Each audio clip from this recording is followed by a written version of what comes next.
So look, a lot of you have been asking me, John, what are some great books to read? Now, you need to know that whatever I like to read is what I like to read. It may not be what you like, okay? And as you watch this book review, you may like it, you may not. However, you are responsible for your own conditioning throughout the rest of this video, okay? Because I'm going to be sharing with you my opinions and beliefs. So let's get into it. This one's No More Mr. Nice Guy by Dr. Robert A. Glover. Phenomenal book. Phenomenal book. I love it. Why? Because it gives you a plan on how to get what you want in life with sex, women, money, business, and much more. You know, there's just so much in this book that's good. And honestly, where do I start off? My thoughts are running at 1,000 miles per hour. But the first thing I want to start off with is this. When you're raised in elementary or school, who's your teacher, a male or female? Because majority of the time it was a female for me. I had one male teacher, and that was Mr. Buckman.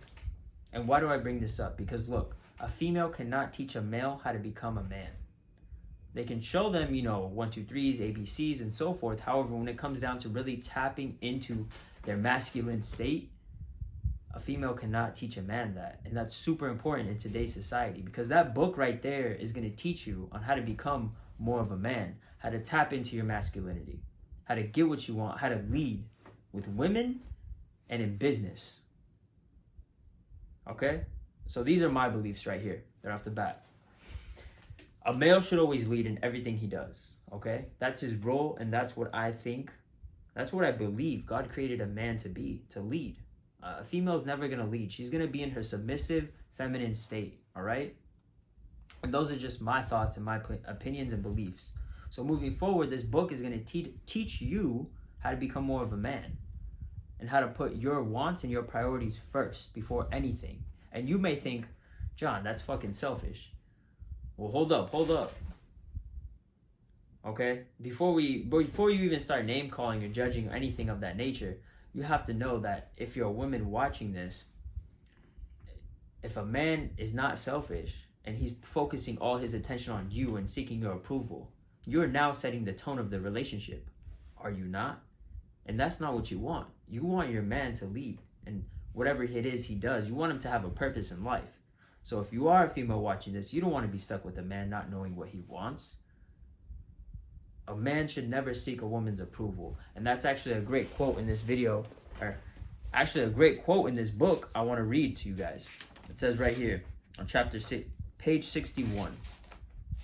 Seeking woman's approval gives women the power to set the tone of their relationship. Seeking woman's approval gives women the power to define men and determine their worth.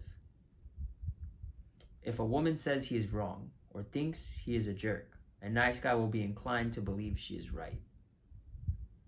Even if the nice guy argues with woman's evaluation, at some level he knows that since she is a woman, she must be right. One guy asked me, if a man is talking in the forest and no woman is there to hear him, is he still wrong? Seeking woman's approval creates rage toward women when you are a nice guy. No.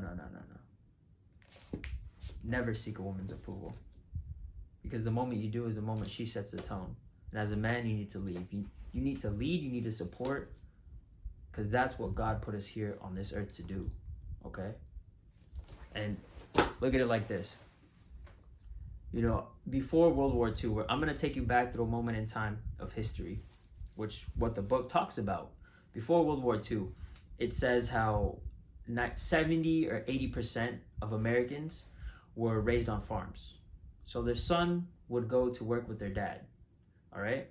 The child would go to work with his father in the crops, in the farms, doing chores, and the father would teach the son how to become more of a man. That's something a woman cannot do.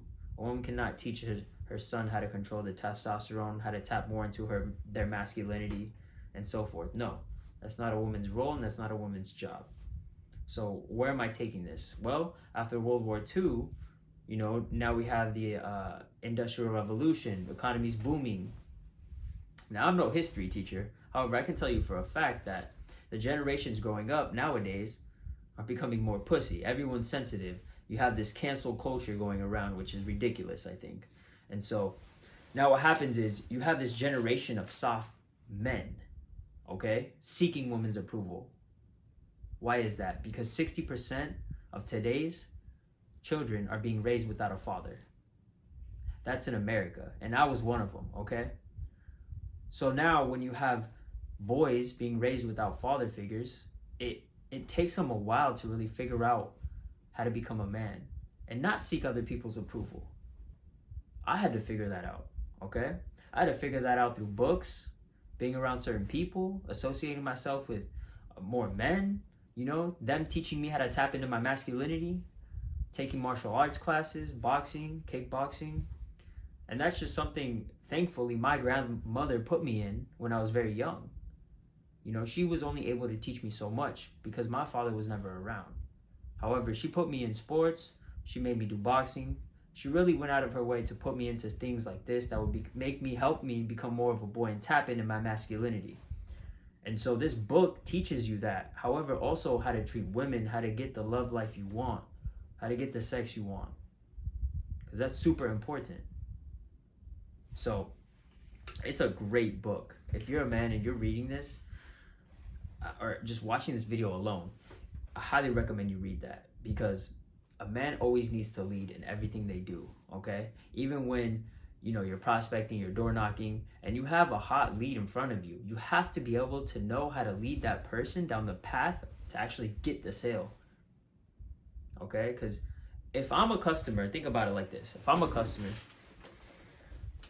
and I walk into a dealership, I know I want a car, okay? For instance, I don't know what car, but I know I want a car. If someone doesn't know how to lead me to getting me what I want, I'm not going to go there. I'm going to go somewhere else, you know? So everybody wants a leader in their life, and that's what I'm trying to say here.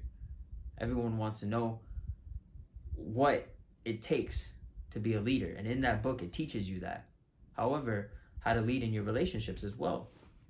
So it's a great book, okay? And if you're watching this, and if you're a woman, I recommend you read this as well, because I don't want you to be stuck in a fucked up relationship with a man who doesn't know what he wants. And you have to know right off the bat what you want, most importantly, but also what a man wants. And if your goals don't align with each other, then there's going to be conflict, and it's going to be a toxic ass relationship you're going to be in. So it's a great book overall. And let's see if there's anything else that I can remember. Yeah, tapping into more of your masculinity, how to get what you want in life, putting yourself first, how to get the sex life you want, which is also a great chapter. Becoming less whiny, less wimpy, because that's for women. I mean, women gossip all the time. A man should never gossip. And it just is really great book overall. So it's a quick read. It's about like 250 pages. You can finish it in about a week if you do like 10 pages a day, 20 pages a day. So highly recommend you go out there and you get it, become more of a man, and tap into your masculinity. And what? Be the best, and fuck the rest.